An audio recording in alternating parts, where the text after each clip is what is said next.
Olá, sou a Renata Morhalen e estou aqui para ministrar a segunda semana do módulo 3, sobre os fatores desencadeadores de contaminação do leite e em produtos lácteos.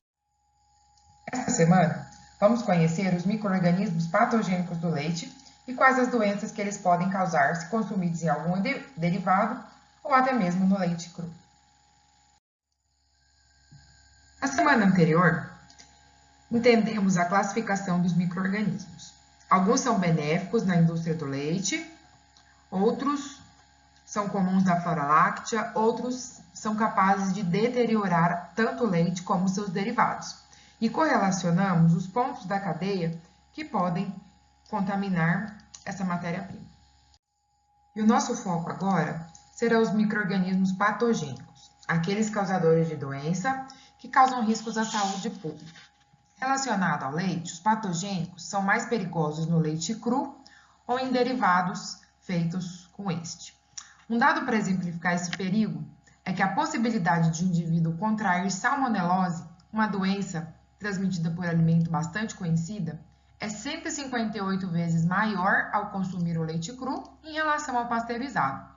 Há um crescente relato de micro-organismos patogênicos contaminando até mesmo após a pasteurização, relacionado a práticas de processamento falhas. Já foram descritas mais de 64 doenças transmitidas pelo leite, através de bactérias, vírus e parasitas como patogênicos. Neste quadro, vemos o perfil epidemiológico traçado pelo SUS, de causas identificadas em surtos de doenças transmitidas por alimentos até o ano de 2017.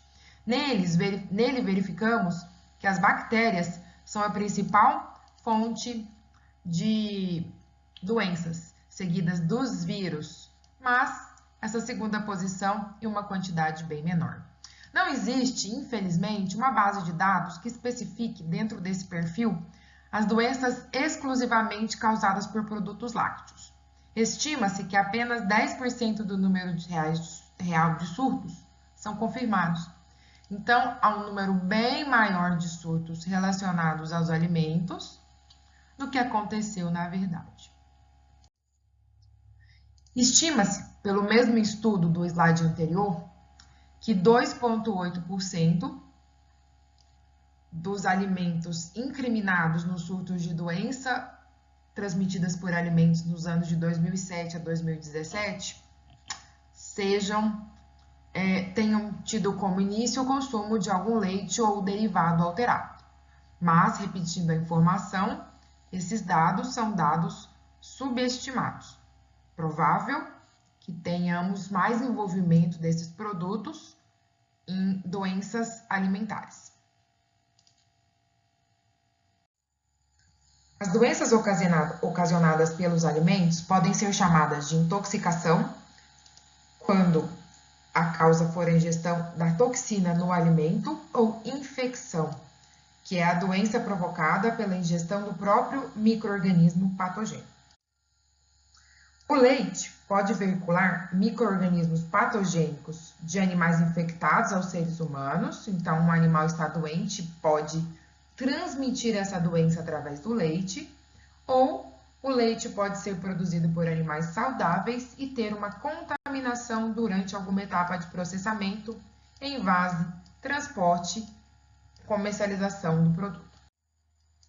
Algumas doenças que o leite pode transmitir estão listadas nesse slide.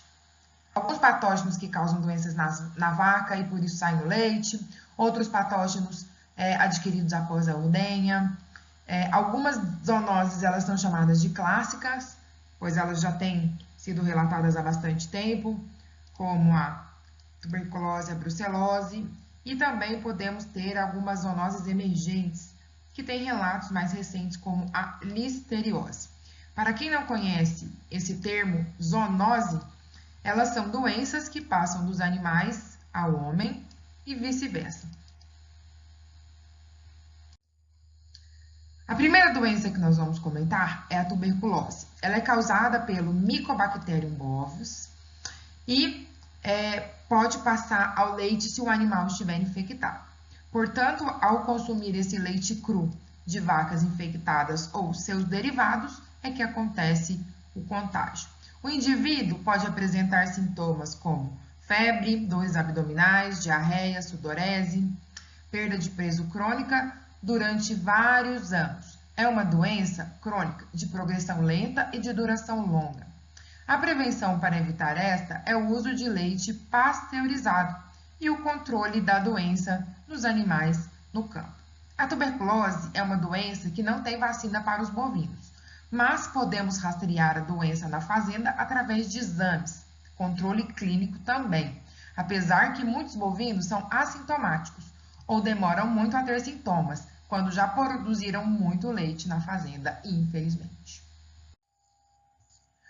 Assim como a tuberculose, a brucelose também é uma zoonose clássica. Os causadores da brucelose em humanos são Brucella melitensis, Brucella abortus e Brucella suis. No Brasil, ainda não foi descrita a ocorrência de Brucella melitensis, que é a forma mais patogênica ao ser humano. A transmitida pelo leite é a Brucella abortus, e ela é patogênica tanto para homens quanto aos animais. Ela é transmitida através do leite cru e derivados feitos com este, sendo a forma mais comum de transmissão. Mas outras formas de se infectar com a brucela são contato direto com a placenta, fetos, abortados, secreções vaginais, tecidos, sangue de animais infectados. Por isso, a brucelose em seres humanos no Brasil apresenta-se como uma zoonose ocupacional, ou seja, aquela que acontece no ambiente de trabalho, principalmente de tratadores de animais ou outras profissões que tenham contato frequente com esses animais infectados. Os sintomas são semelhantes ao de uma gripe: febre, dores de cabeça, nas costas, sudorese, fraqueza, e podem também atingir o sistema nervoso central. A doença demora para aparecer de 5 a 21 dias, até mesmo pode demorar anos. Como ainda o hábito da ingestão do leite cru ou de produtos lácteos fabricados é bem frequente, é provável que uma parcela de casos não esteja sendo diagnosticada, infelizmente. A prevenção para esta doença é consumir leite pasteurizado e fazer o controle desta doença no campo. A partir de 2001, foi implantado o Programa Nacional de Controle e Erradicação da Brucelose e da Tuberculose Animal. O programa tem por objetivo reduzir a prevalência e a incidência dessas doenças nos bovinos e bubalinos, visando a erradicação. Ela propõe um conjunto de medidas sanitárias, como a vacinação específica para a brucelose, o controle do trânsito dos animais. Só podem ir em transportes animais vacinados ou comprovados de vacina de brucelose ou de criatórios que vacinam, e a certificação através de testes de propriedades livres de brucelose ou tuberculose. A intoxicação estafilocócica é uma zoonose clássica também, na qual 100% dos casos dessa são de origem alimentar. É causada pelo Staphylococcus aureus, na verdade pela sua toxina, chamada também de enterotoxina. O contágio é através da ingestão do leite cru, contaminado por vacas com mastite, ou está nos produtos derivados contaminados pelo manipulador. O Staphylococcus aureus é uma bactéria comum na pele, pelos, cavidade nasal. Por isso, quando a gente verifica a contaminação em produtos já processados, a desconfiança é que venha do operador. Embora o Staphylococcus aureus seja um dos micro-organismos mais prevalentes em mastite bovina, sendo encontrado com frequência no leite cru, ele não é um bom competidor da microbiota normal do leite e não se desenvolve em baixas temperaturas. Além disso, apenas uma parcela das amostras bovinas de Staphylococcus aureus são produtoras de enterotoxinas. Talvez por essas razões, a grande maioria dos surtos é devido a amostras humanas, com menor participação de amostras oriundas de bovinos ou de outros animais. Os sintomas geralmente são vômito, diarreia, fortes dores abdominais, desidratação, transpiração, debilidade e prostração. Ausência de febre, podem demorar de 1 a 7 horas para começar a acontecer, e os sintomas duram de 1 a 2 dias. Sua prevenção está em consumir produtos derivados de leite pasteurizado, controle dessa mastite no campo e boas práticas de fabricação, já que o manipulador ele é mais fácil de transmitir essa bactéria para os produtos. Bom, para quem não conhece ou nunca ouviu o termo boas práticas de fabricação, essas boas práticas são reguladas pela Anvisa e oferecem uma espécie de manual e padronização sobre a produção dos alimentos. Com as boas práticas de fabricação, as indústrias têm que atender vários requisitos de fabricação, em todas as etapas, né? E é preciso que essas boas práticas de fabricação estejam em dia para garantir que o consumidor está recebendo um produto que cumpre normas de fabricação da Anvisa, como a higiene dos equipamentos e ingredientes de qualidade. Bom, agora vamos voltar às doenças. As estreptococoses são causadas por vários estreptococos, como Streptococcus pyogenes, Streptococcus agalacti e Streptococcus zoepidemicus. O contágio pode ser direto do portador com o susceptível e também através do leite cru. O homem é o reservatório desses estreptococos. Em relação a Streptococcus pyogenes, os animais não atuam como hospedeiros de manutenção.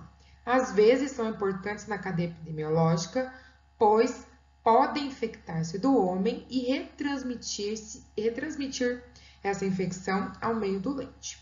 O Streptococcus agalacti, ele pode ser causador de mastite em alguns animais, mas não temos ainda evidências claras de que esses animais mastíticos, eles têm alguma importância na cadeia de transmissão a humanos. Mas o Streptococcus zoepidemicus, ele é secretado sim no leite de vacas afetadas. Os sintomas dessa doença são diversos. O Streptococcus pyogenes pode causar a chamada escarlatina, que é uma doença respiratória que aparece também em manchas na pele. O Streptococcus zoepidemicus podem produzir calafrios, febres, em alguns casos pneumonias, endocardites e pericardites, que são afecções no coração, meningites no sistema nervoso, além de dores abdominais e afecções nos rins, como glomerulonefrites. A prevenção desta doença é o leite pasteurizado, o consumo deste. E como esse micro-organismo ele pode recontaminar após a pasteurização, utilizar as boas práticas de fabricação. As salmonelas são capazes de causar várias infecções. São os principais agentes em surtos de doenças transmitidas por alimentos. Os reservatórios são sempre os animais, que através das fezes podem contaminar o leite ou os derivados feitos com esse leite cru. Atualmente, há um crescente aumento dos relatos envolvendo contaminação por salmonela após a pasteurização. Geralmente, esta doença apresenta como sintomas náuseas, vômitos, dores abdominais, diarreia e mal-estar. Infecções mais graves podem causar septicemia, além de infecções focais, como pneumonias, meningites, entre outros locais. A prevenção é a pasteurização do leite. As salmonelas, elas são eliminadas da pasteurização e sua contaminação após esta pode ser evitada com boas práticas de fabricação. As gastroenterites são doenças transmitidas por alimentos, água e também transmissão de pessoa para pessoa. São causadas por amostras de Escherichia coli e, dependendo destas, podem ser mais ou menos graves. O leite se contamina com amostras de fezes com esta bactéria, que tem como reservatório o trato gastrointestinal do homem e dos animais. Quem consumir este leite cru ou derivados feitos com este pode ter como sintomas diarreia e desinteria, e formas mais graves da doença podem apresentar síndrome urêmica hemolítica, além de infecção nos rins, septicemia, que é infecção generalizada, pneumonia e meningite. A prevenção para todos esses sintomas é a utilização de leite pasteurizado e boas práticas de fabricação, já que o reservatório também pode ser o homem. A yersiniose é causada pela bactéria Yersinia enterocolítica, uma enterobactéria presente em porcos, vacas, pássaros, esquilos, gatos e cachorros. A transmissão desses micro-organismos, basicamente, se dá pela ingestão de água ou comida contaminada com fezes desses animais. No caso, o leite pode veicular essa bactéria, causando sintomas como gastroenterite, acometimentos no trato gastrointestinal, principalmente de crianças menores de 5 anos de idade, e em crianças maiores, a síndrome de pseudoapendicite, uma infecção no intestino com dor abdominal do lado direito, que pode ser confundida com uma apendicite. Entre as complicações dessa doença, podem surgir septicemia, que é infecção generalizada, e alguns abscessos no fígado. A prevenção também é a utilização de leite pasteurizado. A listeriose é uma zoonose emergente, relatada há poucos anos, causada pela Listeria monocytogenes, uma bactéria psicotrófica. Esta tem como origem o solo, água, plantas, silagens e também fezes de animais domésticos. E através dessas origens pode contaminar o leite cru e os seus derivados. Acontece também contaminação cruzada após a pasteurização do leite, pois é um micro-organismo que sobrevive em vários ambientes. No Brasil, de maneira geral, a ocorrência de Listeria monocytogenes em produtos lácteos é baixa. Porém, como a doença em algumas pessoas pode ser grave, devem-se ter vários esforços no sentido de evitar a contaminação por essa bactéria no processamento do leite e dos seus derivados. Humanos infectados podem apresentar febre, dores de cabeça, náuseas, vômitos, até mesmo encefalite e, mais gravemente, meningites. Pode causar abortos em gestantes. Inclusive, é uma doença de alta taxa de mortalidade, pode chegar a 30% em pacientes imunodeprimidos, com alguma deficiência na sua imunidade, assim como recém-nascidos, gestantes e idosos. A prevenção é o uso de leite pasteurizado e, como pode acontecer contaminação secundária, a utilização de boas práticas de fabricação. A febre Q é causada por uma rickettsia, a Coxiella burnetii, isolada em bovinos, ovinos, caprinos, mas geralmente esses animais não são acometidos, mas podem excretar no leite, na urina e nas fezes este micro-organismo. O contágio, então, se dá pela ingestão do leite cru ou derivado feito com este leite contaminado. A enfermidade se instala bruscamente com febre alta, fortes dores de cabeça, musculares, podendo causar convulsão, náusea, vômito, diarreia, além de dores abdominais e no tórax. Sintomas que prevalecem em torno de 2 semanas. Podem evoluir para uma forma crônica, se não tratada. A prevenção é a utilização do leite pasteurizado. A campilobacteriose também é uma zoonose emergente, assim como falamos da listeriose. É uma das maiores causadoras de diarreia do mundo, taxas mais altas que as salmonelas. A Campylobacter jejuni é a bactéria causadora da doença. Ela é encontrada no fígado, intestino e vesícula biliar de pássaros selvagens, aves, coelhos, roedores, ovelhas, cavalos, bovinos, suínos, cães e gatos. O contágio, então, está relacionado ao consumo de leite cru contaminado com fezes desses animais ou leite mal pasteurizado. Os sintomas são enterites agudas, diarreias, inflamações no trato gastrointestinal, além de febre, dores de cabeça e muscular, com duração de cerca de 1 a 5 dias. Ela é patogênica também para os animais. Nestes, pode provocar aborto em animais gestantes e infertilidade. A prevenção é usar o leite pasteurizado. A toxoplasmose ela é causada pelo Toxoplasma gondii, parasita encontrado em alimentos ou água infectada com fezes de gatos contaminados.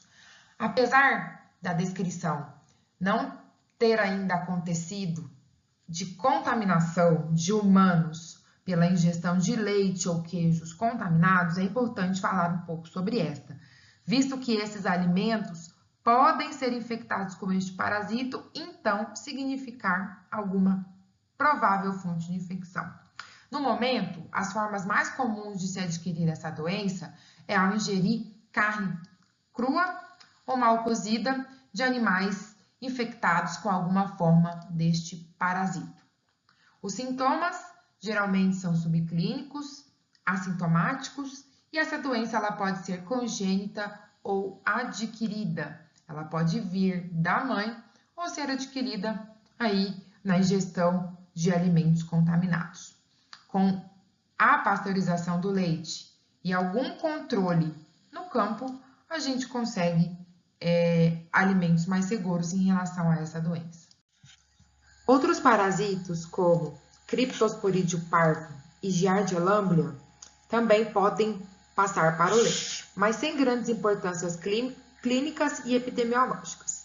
O Cryptosporidium, ele tem como reservatório homem, bovinos e podem infectar o leite através das fezes destes, provocando diarreias acompanhadas de febre. A Giardia tem o homem como reservatório. As fezes deste contaminam a água e esta água pode ser fonte de infecção para os produtos lácteos, podendo causar diarreia e dores abdominais. Vírus, como a hepatite A, também podem contaminar o leite através de fezes dos homens, que são o seu reservatório. A hepatite A é uma doença infecciosa viral de distribuição mundial.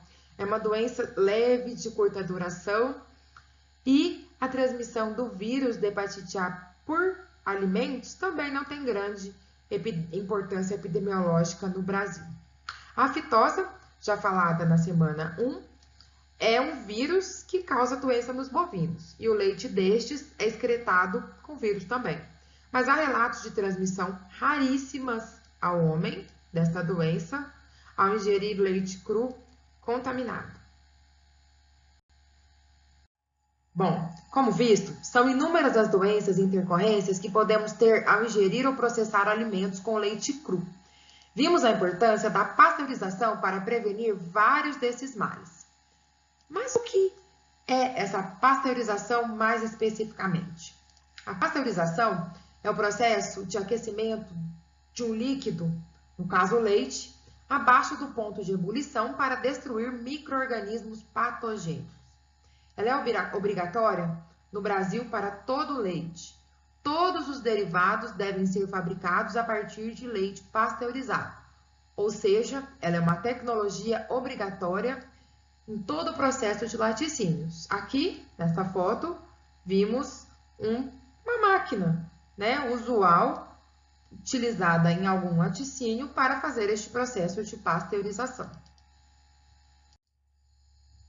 Produtos sem pasteurização são considerados clandestinos. Aqui a gente vê uma foto de uma apreensão de queijos clandestinos, provavelmente produzidos sem processos corretos. A legislação brasileira define pasteurização como o emprego conveniente do calor com o fim de destruir totalmente a flora microbiana patogênica sem alterar a constituição física e o equilíbrio do leite, sem ter prejuízo para os seus elementos bioquímicos, ou seja, prejudicar a sua composição química, assim como suas propriedades organolépticas normais, ou seja, a pasteurização ela também não prejudica a cor, o sabor, o odor deste leite. Somente protege esta matéria-prima de riscos à saúde humana. As vantagens do processo são inúmeras. Evita a transmissão de doenças, reduz a carga bacteriana do leite, elimina as bactérias indesejáveis. Como reduz a carga bacteriana do leite? prolonga a vida de prateleira, ou seja, a durabilidade do leite e dos seus derivados, beneficiando assim toda a tecnologia e qualidade dos laticínios. Como desvantagens, a pasteurização ela pode reduzir ou eliminar algumas bactérias láticas benéficas da flora natural do leite, os fermentos naturais. E também pode provocar uma desnaturação das proteínas do leite. Elas mudam a sua conformação, dificultando alguns processos, como a coagulação no queijo. Esta desvantagem é contornada por algumas tecnologias aplicadas na indústria. As vantagens da pasteurização superam todas estas desvantagens descritas. A eficiência da pasteurização é sempre a mesma. A qualidade do leite depois da pasteurização depende muito da contaminação inicial que este leite entrou. Por exemplo, vamos falar que a pasteurização tem uma eficiência de 99,5%, ou seja, ela elimina 99,5% das bactérias daquele leite. O leite 1 tem 1.000 bactérias por ml. Após a pasteurização, há uma redução de 99,5%. Portanto, sobrevivem 5 bactérias por ml. O leite 2 é um leite mais sem qualidade, um leite mais contaminado. Ele tem 1 milhão de bactérias por ml. Após passar pelo mesmo processo, com a mesma eficiência, ele saiu dessa pasteurização com 5.000 bactérias por ml. O leite 1 é um leite com muito mais qualidade. Notaram como a eficiência é a mesma e o produto final dessa pasteurização realmente ela vai depender da matéria-prima que chega? A gente melhora muito a qualidade do leite pasteurizado se eu trabalhar com uma matéria-prima de qualidade. A pasteurização e mais alguns detalhes serão conhecidos em mais módulos a seguir. Agora, vamos às considerações finais dessas aulas. Vimos que muitas doenças importantes podem ser evitadas ao tomar cuidados na obtenção do leite, a utilizar boas práticas de fabricação e, principalmente, evitamos várias doenças ao trabalhar com a pasteurização do leite. Mesmo em produções artesanais, temos como aplicar técnicas no processamento do leite para que o consumidor fique seguro ao ingerir o alimento. Podemos fazer pasteurização ou algum tratamento térmico desse leite. Devemos respeitar o período de maturação de queijos, que é a etapa que ele perde umidade. Devemos trabalhar e obter um leite com qualidade, de propriedades livres de tuberculose e brucelose, trabalhar com uma água de qualidade e instalações adequadas e limpas. Nos próximos módulos, vocês conhecerão mais sobre o processamento de alguns derivados e suas regulamentações. Com essas considerações finais, terminamos o nosso módulo 3, mas algumas atividades da semana ainda têm que ser cumpridas. Deixei alguns materiais complementares na biblioteca para serem conhecidos.